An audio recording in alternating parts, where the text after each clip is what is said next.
जब जीवन में लगे कि बहुत टॉक्सिक किस्म की लाइफ हो गई है, उससे बाहर कैसे निकलें, शायद ये सबसे महत्वपूर्ण लेसन होता है जो हम सबको सीखना चाहिए। मैंने कहीं से सीखा नहीं है, ना मैंने ऐसी किताबें पढ़ी हैं। हालांकि मैंने 2 किताबें मंगवाई हैं पिछले हफ्ते, पढ़ी नहीं है अभी तक, तो मैं किताबों के बेस पे नहीं जानता कैसे सीखते हैं, लेकिन ज़िंदगी से तुम सीख सकते हैं। इन कहानियों का सबका एक ही सार है, वजह अलग अलग है। एक व्यक्ति ने इसलिए अपना जीवन समाप्त किया कि वो रिश्ता उसके हाथ से छूट रहा था। एक ने इसलिए जीवन समाप्त किया कि रिश्ता बन गया था पर समाज के दबाव, घर के दबाव मैनेज नहीं कर पाए। एक ने ज़िंदगी भर शादी नहीं की सिर्फ इसलिए कि वो पुरानी यादों को भूल नहीं पाया। अरे एक बार गलती हो गई तो हो गई, आगे तो संभावना जीवन में है भाई, क्यों इतना हावी रखना उसी दिमाग के ऊपर।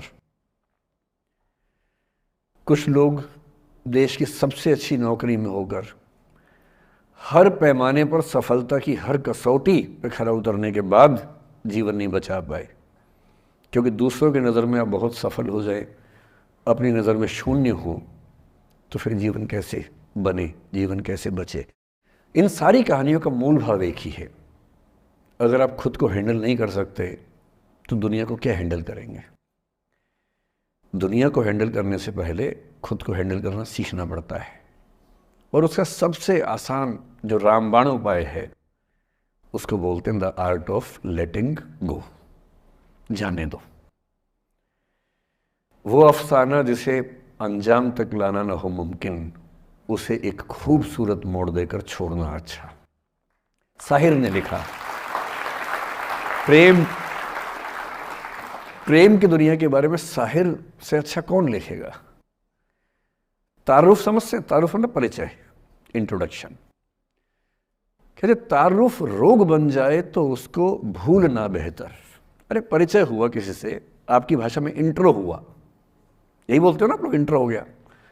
इंट्रो हुआ, दोस्ती हुई, बाद में लगा रहे यार ये तो ऊट पटांग आदमी है या ऊट पटांग लड़की है, छोड़ो फिर, ऐसा क्या लोड लेना है। तारुफ रोग बन जाए तो उसको भूलना बेहतर, ताल्लुक बोझ बन जाए तो उसको तोड़ना अच्छा। वो अफसाना जिसे अंजाम तक लाना ना हो मुमकिन, उसे एक खूबसूरत मोड़ देकर छोड़ना अच्छा। बस करना यह है कि खूबसूरत मोड़ देकर छोड़ना है, हाथ में तेजाब की बोतल लेके नहीं। और आज की पीढ़ी का ये समझना बहुत ज़रूरी है कि छोड़ना भी अच्छे तरीके से हो सकता है। तो मैं उस बात पर आऊँ उससे पहले थोड़ा संक्षेप में समझा दूँ। मुझसे कुछ बच्चों ने पूछा इस बीच में कि जितना आसानी से आप बोल रहे हैं, क्या सच में इतना आसान होता है। कैसे छोड़ें उन चीज़ों को जो मन पर हावी हैं, उन इमोशंस के टर्मोइल को, उन इमोशंस की इंटेंसिटी को कैसे मैनेज करें। क्या सच में इतना आसान होता है। आसान तो नहीं होता है। मेरी उम्र में आसान है, आपकी उम्र में आसान नहीं होता है। मेरी उम्र में क्यों आसान है, क्योंकि ये सारा खेल हार्मोन्स का है, ये सारा खेल केमिस्ट्री का है। हम सब दरअसल बहुत सारे केमिकल्स, जिनमें से कुछ का नाम हार्मोन्स हैं, उन केमिकल्स और हार्मोन्स के बहुत सारे इंटरेक्शंस के रिजल्ट हैं। इसलिए जब कोई बच्चा जैसे छोटे बच्चे हमेशा उछलते रहते हैं, पेरेंट्स थके रहते हैं, ये इन सबकी केमिस्ट्री का परिणाम है, शौक का मामला नहीं है। आपकी उम्र जो होती है किशोरावस्था और युवावस्था की शुरुआती उम्र, मैं मान के चल रहा हूँ कि आप सब लोग 17 से 22-23 के बीच के लोग हैं, बच्चे हैं। कुछ तो अभी शादी भी नहीं कर सकते होंगे, वो वाले होंगे ना। लड़के तो नहीं कर सकते होंगे भी, 21 के कहाँ हुए होंगे, तो वो वाली उम्र आप लोगों की है। इस उम्र में इमोशंस का टर्मोइल, इस उम्र में इमोशंस का बिखराव इतना ज़्यादा होता है कि संभालना बड़ा मुश्किल होता है।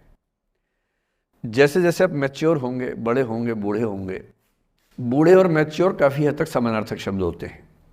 बूढ़ा आदमी आमतौर पर मैच्योर हो ही जाता है, और जो मैच्योर हो जाता है उसको लोग बुढ़ा ही बोलते हैं, चाहे वो दोस्त हो आपका। तो मैच्योर होने के बाद मैच्योरिटी के कई लक्षण हैं, 10-20 लक्षण। उनमें से एक ये है कि आपके इमोशंस में इंटेंसिटी उतनी नहीं रह जाती जितनी बचपन में होती है।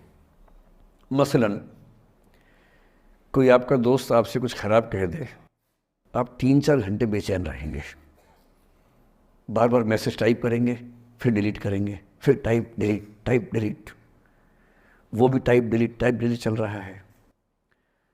एक दिन हो गया बात हुए, ना वो पढ़ पा रहे हैं ना आप पढ़ पा रहे हैं, बेचैनी चरम पे है। अब इतना ही मामला है, नाक का सवाल है कि पहले कौन झुकेगा। सारे संबंधों में स्तर इसी बात से तय होता है कि पहले कौन झुकेगा, और जो एक आध बार झुक गया वो जिंदगी भर झुकता है उसके बाद।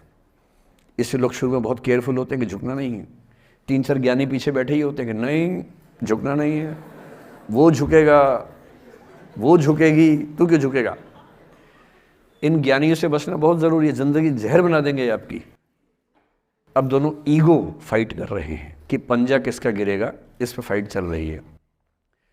2 दिन हो गए, 3 दिन हो गए, उसके बाद एक आध आदमी पिघल जाता है, उसको लगता है भाड़ में जाए यार, बात ही नहीं हो पा रही, तुम ईगो कर रहे हो। फिर वो फ़ोन मिलाता है,